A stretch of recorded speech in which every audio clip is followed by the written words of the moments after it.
Dabar trumpai pristatysiu aspektus, kurie, manau, yra labai svarbus organizacijai. Tai šiais metais mes išstojame iš Lietuvos studentų atstovybų sąjungos. Manau, tai buvo labai drąsus žingsnis. Tačiau dabar turėsim Vilniaus universiteto studentams atstovauti savarankiškai, nacionaliniu lygmeniu. Šitoje vietoje, aišku, mūsų tai nėra naujovė, nes ir anksčiau buvo bendraujama su Švietimo ir mokslo ministerija ir kitomis institucijomis. Tačiau dabar viską reiks daryti daug stipriau ir įdėti daug daugiau darbo. Šitoje vietoje stengsiuosi užtikrinti, kad Vilniaus universiteto studentų nuomonė ir visos pozicijos būtų išgirstos ir kad galėtume gauti mums reikiamą informaciją iš švietimo ir mokslo institucijų. Kalbant apie administraciją, iki šiol yra palaikomi geri santykiai ir stengsiuosi tos santykius toliau palaikyti gerus, nes manau, kad tai yra viena iš sąlygų, norint priimti Vilniaus universiteto studentams palankius sprendimus. Kalbant apie pačią organizaciją ir jos vidų, tai sieksiu geresnės veiklos kokybės, kad galėtume tinkamai atstovauti studentams. Čia, manau, svarbiausia yra vieningumas. Iki šiol yra jaučiamas šioks toks skaldymas tarp padalinių. Ir sieksiu, kad padaliniai, pavieniai asmenys bendrautų, bendradarbiautų ir dalytųsi gerąją ir blogąją patirtimį. Taip pat užtikrinsiu efektyvų tarybos, parlamento ir komitetų darbą.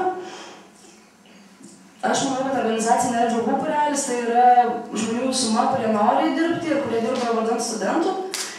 Ir šitoje vietoje labai svarbu yra atskirti atsakomybės, veiklos sritis ir parodyti žmonėms, kad jie už savo veiklą yra atsakingi.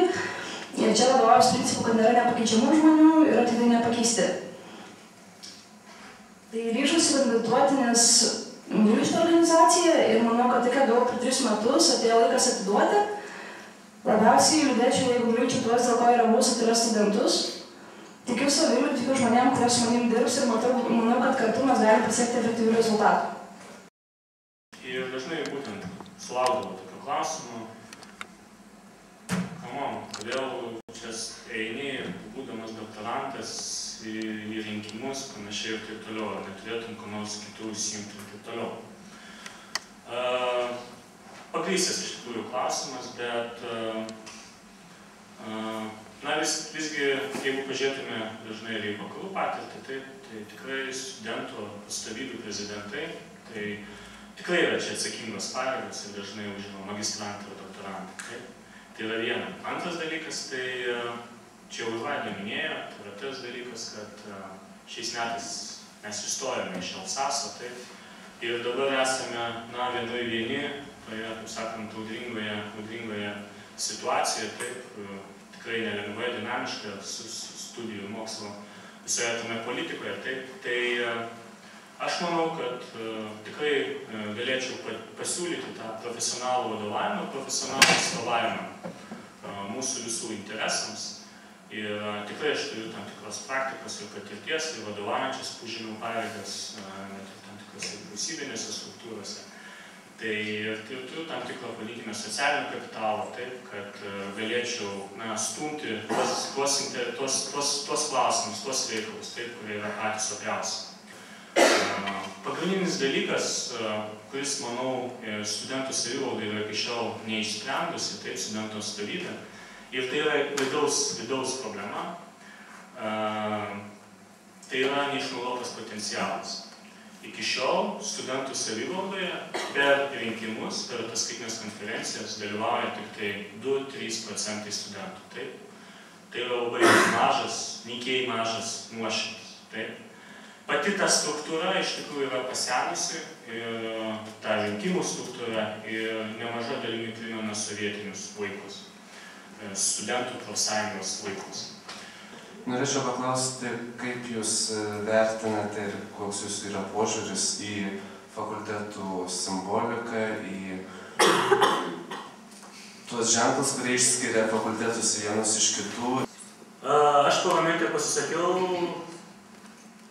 taip atsargiai vertinčiau, nes labai buvo atsakomai rinkiminė konferencija, mes pasikeitėm tą.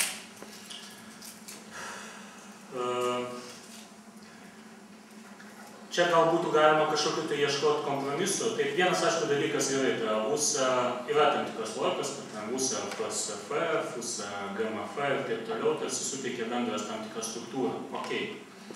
Bet tada, kodėl nėra lygų, kodėl ten yra chemikams, ten kauniečiams ir taip toliau, tada nereikia persivadinti ir taip toliau, ta pati sistema tada tampa tokia šiek tiek iškraipyta, fragmentuota ir panašiai. Tai čia reikėtų matyti kažkokių tai ieškoti bendrų vardiklių. Dėl to paties pavadinimo, asmeniškai, mes patys pasikeitėm, aš to nematau, bet reikėtų, nežinau, ar tai buvo išdiskutuotas klausimas, kiek girdėjau, tai jau buvo tas keliamas 2 metus, tai dabar buvo parlamente, tarsi jokių prieštaravimų tam nebuvo, tai tarsi yra dabar priimta, reikėtų tai vykti, taip? Jeigu atsirastų kažkokių naujų protestų ar prieštaravimų ir taip toliau, reikėtų tikrai sėsti ir tada diskutuoti ir dėrėtis. Bet dėl tų, pavyzdžiui, simbolikos, nežinau, etikečių, tų vaizdų, taip ir toliau, tai tikrai būtų, sunku į tai kėsintis, jeigu tai iš tikrųjų labai yra gražus ženklas ir taip toliau visi prie to pripratę. tą reikėtų mėginti išlaikyti.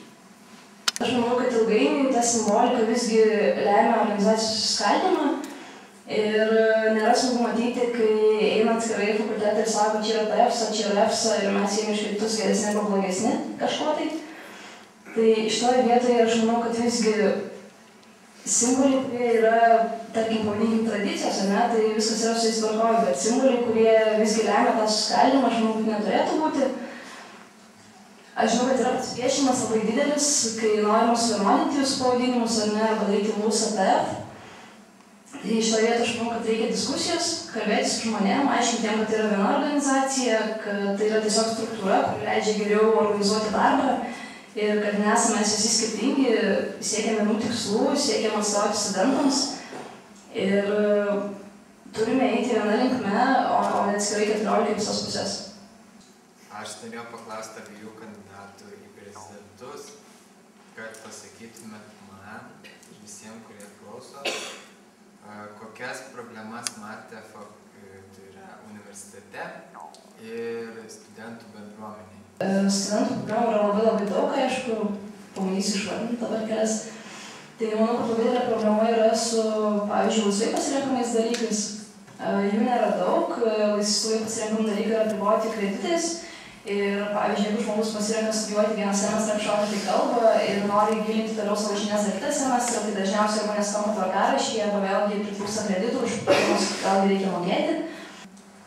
Pačioje bendruomenėje vėlgi sunku studentam rasti po paskutinės veiklos, nes jiem arba trūksta informacijos, arba jie nesidomi, trūksta studentam pilietiškumo. Pačių studentų dar, aišku, yra labai mažas bendravimas su dėstytojais. Dažniausiai būna taip, kad jeigu studentas įstoja ten, kur jisai nori, tai jam viskas atrodo tvarkoje, tačiau atsiranda problemas, kad jis negali klausyti ir jam nėra atsakoma. Labai daug problemų. Taip, universiteto problemos, biurokratizacija, tai yra labai palyginus, kur aš anksčiau dirbau, čia yra dvigubai, jeigu ne dvigubai daugiau biurokratiškumo. Antra problema yra studijų kokybė ir kartais administracija, mano supratimu, dažnai nenori tam tikro grįžtamojo ryšio iš studentų pusės, kad galėtų pakoordinuoti ir pakeisti, pakoreguoti tą studijų procesą. Trečia problema yra pernelyg didelis studentų skaičius, ypatingai keliuose fakultetuose, bet apskritai yra tam tikra tendencija, veikybaizdinė ir visa kita. Nežinau, kaip tas spręsti, čia vėl, matyti, yra bendra aukšto mokslo sistemos problema. Kalbant apie studijų studentų bendruomenę, pagrindinė problema, ką aš jau minėjau savo prisistatymę, taip, tai yra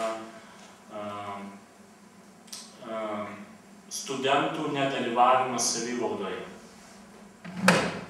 Ir šita problema turi dvi šaknis. Viena yra pasyvumas, mažas pilietiškumas, tą reikia spręsti.